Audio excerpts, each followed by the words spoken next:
Night falls softly on Whitehall Reservoir in Hopkinton. When it's completely dark, the search is on.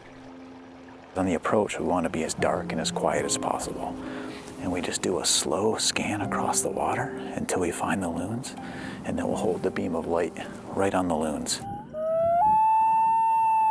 Our quarry, a family of loons, mother, father, and 2 chicks. The loon family is about 2 o'clock off the bow of the boat, swimming that way.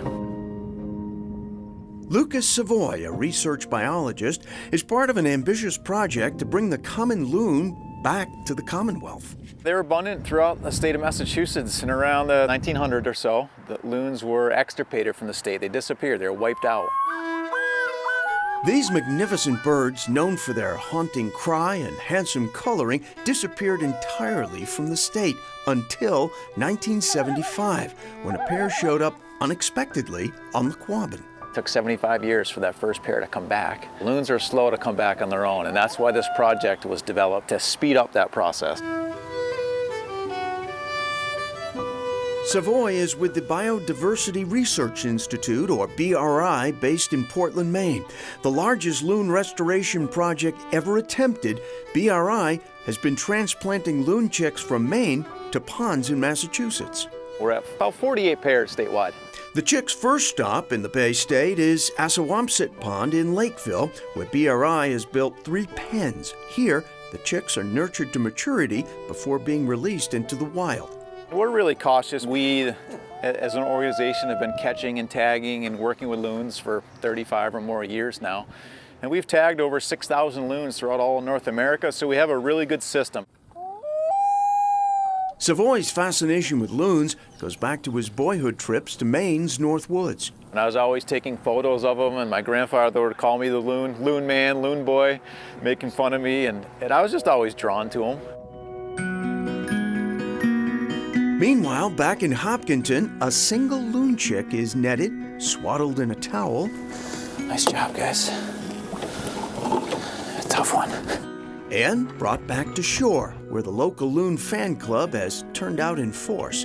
This is the 2nd year the loons have come back to Whitehall Reservoir, and the neighbors are thrilled. They're like our kids. Jeff Peters has volunteered to help keep the chick calm while the biologists draw blood, check vitals, and band the loon's leg. In addition to transplanting loons, BRI closely monitors established loon colonies. This is like our babies out there. And, I'm not sure what it is about loons in particular, but they're very unique. And hearing that sound on the lake sounds like what the lake should always sound like. It was a different sound that captured Carl Reed's attention. It's a beep in the headphones, distinct from a tin can or a bottle cap or aluminum. It's a sound that you've been looking for, you know. A retired firefighter in Middleborough, Reed enjoys the thrill of finding the odd fishing lure, old coin, or rusty piece of hardware with his metal detector.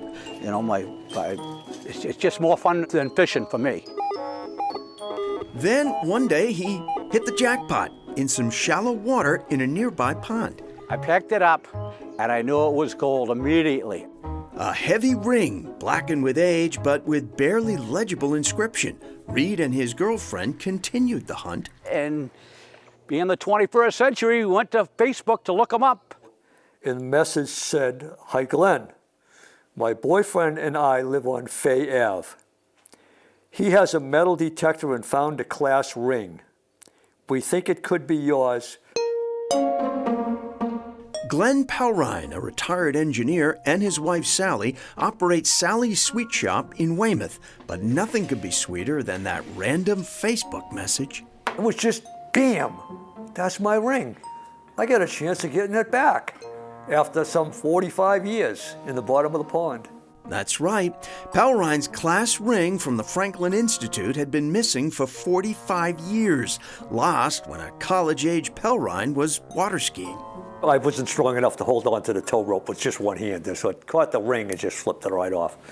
4.5 decades later, ring and finger were reunited and have since remained, for the most part, inseparable. There's no sense having it if you don't wear it, right? So it was getting close to, we were going to take the cash for it, but unfortunately, that he responded and was able to get it back where it belonged. To this day, it feels good. Call it a cosmic coincidence, but Carl's girlfriend works at a jewelry store in Middleborough and got the blackened ring polished up and resized for its rightful owner. As a thank you, a grateful Glenn brought the couple a batch of handmade chocolates from Sally's Sweet Shop. As for the loons, the BRI biologists follow very strict guidelines in handling the loon chicks. They wait until the chicks are 6 weeks old and largely self-sufficient, just about to leave their parents. Transferring them to the Lakeville pens and nurturing them for a while actually improves the likelihood of their surviving the first summer. Coming up, 82, and still a water skiing champion.